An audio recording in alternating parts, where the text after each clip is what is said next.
નમસ્કાર વિદ્યાર્થી મિત્રો. ગણિત એટલે કે મેથ્સ. ગણિત સાંભળીને ઘણા વિદ્યાર્થીઓને એ વિષયને અડવાનું જ મન નથી થતું અથવા તો એ વિષય પ્રત્યે અણગમો ઊભો થઈ ગયો છે. ઘણા વિદ્યાર્થીઓને ભણવાનું ગમે છે. એનું રીઝન છે કે જે વિદ્યાર્થીઓને ગણિત પ્રત્યે અણગમો છે તેવા વિદ્યાર્થીઓને જે પાયાનું ગણિત છે તેમાં ખૂબ જ તકલીફ પડે છે અથવા તો એ પાયાનું ગણિત આવડતું નથી, જેથી કરીને તેમને એ વિષય ભણવો ગમતો નથી. હવે તેમાં એ વિદ્યાર્થીઓનો વાંક નથી, પણ તેમાં તેમને પાયાનું ગણિત પ્રોપરલી શીખવાડવામાં આવ્યું નથી. તેના કારણે તેમને આગળ જે સિલેબસમાં 5, 6, 7, 8, 9, 10 ધોરણમાં જે ગણિત આવે છે તે તેમને જનરલી આવડતું નથી અથવા તો અઘરું લાગે છે. એટલે તેમને તે ગણિત ભણવું ગમતું નથી અથવા માર્ક્સ આવતા નથી. તો જે વિદ્યાર્થીઓને ગણિત ગમે છે તેમને પાયાનું ગણિત આવડે છે એટલે તેમને મજા આવે છે ગણિત વિષયમાં. તો હવે આપણે આ જે વિડીયો સિરીઝ બનાવવા જઈ રહ્યા છીએ તેમાં પાયાના ગણિતનું નાનામાં નાની વસ્તુ આપણે કવર કરી લેવા માંગીએ છીએ.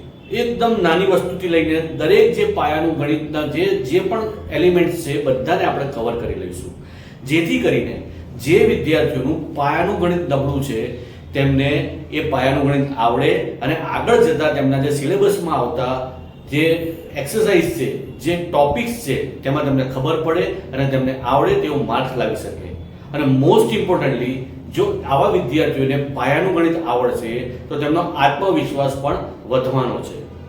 તો આપણે હવે એક પછી એક વિડીયોની સિરીઝમાં જોઈશું કેવી રીતે આપણે પાયાના ગણિતને એકદમ ઇઝીલી ભણીએ છીએ. મિત્રો, આપણી આ વિડીયો સિરીઝમાં સૌથી પહેલો વિડીયો છે અંક જ્ઞાન અથવા તો નંબર આઈડેન્ટિફિકેશન. હવે તમે એમ કહેશો અમને તો બધા આંકડા આવડે છે, પણ ઘણા બધા એવા વિદ્યાર્થીઓ છે કે જે ગુજરાતી મીડિયમમાં છે તેમને ઇંગ્લિશ નંબર આઈડેન્ટિફિકેશન નથી ખ્યાલ આવતો, અથવા તો જે ઇંગ્લિશ મીડિયમમાં જે છોકરાઓ તેમને ઇંગ્લિશના નંબર્સ બધા આવડે છે પણ આ ઇંગ્લિશના નંબરને ગુજરાતીમાં કેવી રીતે વંચાય અથવા તો ગુજરાતીમાં કેવી રીતે બોલાય તે આવડતું નથી. ફોર એક્ઝામ્પલ, આપણે કોઈ ઇંગ્લિશ મીડિયમનો છોકરો છે એને આપણે કહીએ કે 79 એને ઇંગ્લિશમાં શું કહેવાય તેને નહીં ખ્યાલ હોય, અથવા તો આપણે એને કહીએ કે 89 એને ગુજરાતીમાં શું કહેવાય તેને નહીં ખ્યાલ હોય. તો આપણે આ વિષયને ધ્યાનમાં રાખીને આપણો પહેલો વિડીયો અંક જ્ઞાન એટલે કે નંબર આઈડેન્ટિફિકેશન બનાવેલ છે. તો આવો આપણે આ પ્રથમ વિડીયોથી આપણે ચાલુ કરીએ. તો વિદ્યાર્થી મિત્રો, આપણે આ વિડીયોમાં જોઈશું 1 થી 10 સુધીની સંખ્યાને ગુજરાતીમાં કેવી રીતે ઉચ્ચાર કરવો અને ઇંગ્લિશમાં એનું પ્રોનાઉન્સિએશન કેવી રીતે કરવું તે આપણે જોઈશું. અહીંયા બોર્ડ ઉપર 1 થી 10 સુધી ગુજરાતીમાં અને અંગ્રેજીમાં અંકો એટલે કે નંબર્સ લખેલા છે. સૌથી પહેલા આપણે ઇંગ્લિશ નંબરમાં જોઈશું 1, જેનો સ્પેલિંગ છે ONE. ગુજરાતીમાં તેને વંચાશે 1. એ પછી આવશે 2, જેનો સ્પેલિંગ છે TWO, જેને ગુજરાતીમાં આપણે વાંચીશું 2. એ પછી 3, જેનો સ્પેલિંગ છે THREE અથવા તો THREE પણ વાંચી શકો, જેને આપણે ગુજરાતીમાં વાંચીશું 3. વિદ્યાર્થી મિત્રો, સાથે સાથે તમે એના સ્પેલિંગ પણ મોઢે કરતા રહેશો. એ પછી આવશે 4, જેનો સ્પેલિંગ છે FOUR, ગુજરાતીમાં આપણે વાંચીશું 4. એ પછી આવશે 5, જેનો સ્પેલિંગ છે FIVE, ગુજરાતીમાં વાંચીશું 5. એ પછી આવશે 6, જેનો સ્પેલિંગ છે SIX, ગુજરાતીમાં આપણે વાંચીશું 6. એ પછી 7, જેનો સ્પેલિંગ છે SEVEN, ગુજરાતીમાં આપણે વાંચીશું 7. એ પછી 8, જેનો સ્પેલિંગ છે EIGHT, ગુજરાતીમાં વંચાશે 8. એ પછી 9, જેનો સ્પેલિંગ છે NINE, ગુજરાતીમાં વાંચીશું 9. એ પછી 10, સ્પેલિંગ છે તેનો TEN, ગુજરાતીમાં આપણે વાંચીશું 10. તો વિદ્યાર્થી મિત્રો, આપણે જોયું કે અહીંયા આપણે 1 થી 10 ની જે સંખ્યા છે તેને ગુજરાતીમાં કેવી રીતે વાંચીશું અને ઇંગ્લિશમાં એનું પ્રોનાઉન્સિએશન કેવી રીતે કરીશું. સાથે સાથે સ્પેલિંગ પણ મોઢે કરતા રહેશો. હવે આપણે જોઈએ 11 થી 20 ને ગુજરાતીમાં અને ઇંગ્લિશમાં કઈ રીતે બોલાય છે અથવા એનો ઉચ્ચાર થાય છે. વિદ્યાર્થી મિત્રો, બોર્ડ ઉપર 11 થી 20 એટલે કે 11 to 20 ના અંક નંબર્સ લખેલા છે. આવો આપણે જોઈએ કે 11 થી 20, 11 થી 20 ને ઇંગ્લિશ અને ગુજરાતીમાં આપણે કઈ રીતે એનો ઉચ્ચાર કરીએ છીએ.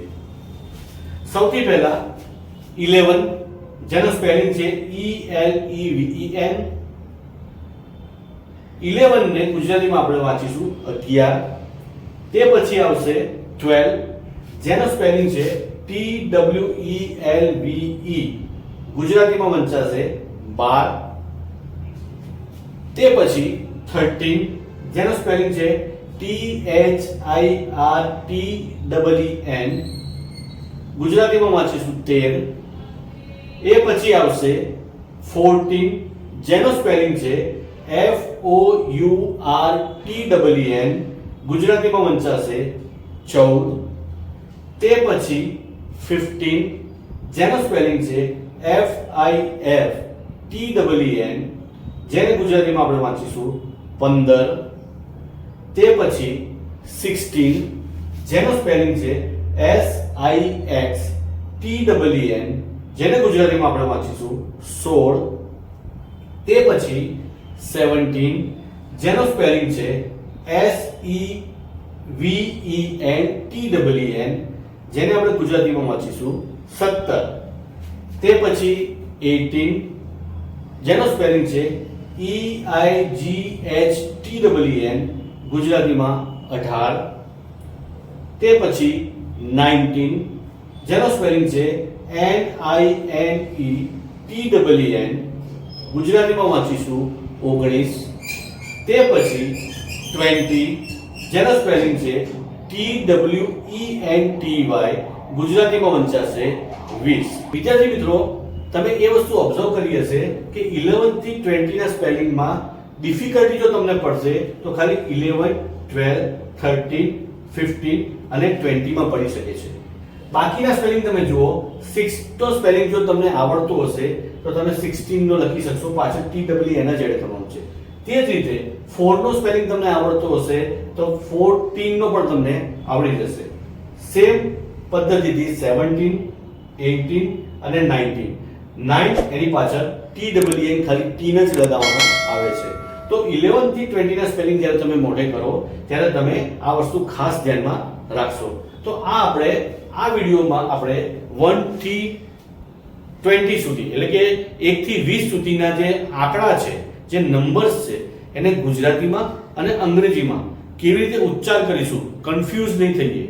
કોઈ પણ પૂછે તમને, ફોર એક્ઝામ્પલ કોઈ પણ ઇંગ્લિશ મીડિયમનો છોકરો છે, એને કોઈ પૂછે કે બેટા 19 એટલે શું, તો એને આ વસ્તુ એને સ્ટડી કરી હશે, આમાં મહેનત કરી હશે, આની પ્રેક્ટિસ કરી હશે તો તરત જવાબ આપી શકશે કે 19 એટલે 19. બરોબર છે? તો આપણો હેતુ છે કે દરેક વિદ્યાર્થીને ગુજરાતી અને ઇંગ્લિશ બંનેમાં આંકડાની એટલે કે નંબર્સની ખબર પડે. તો હવે આવતા વિડીયોમાં આપણે જોઈશું 21 થી 40 સુધીના અંક એટલે કે numbers. Thank you very much for watching.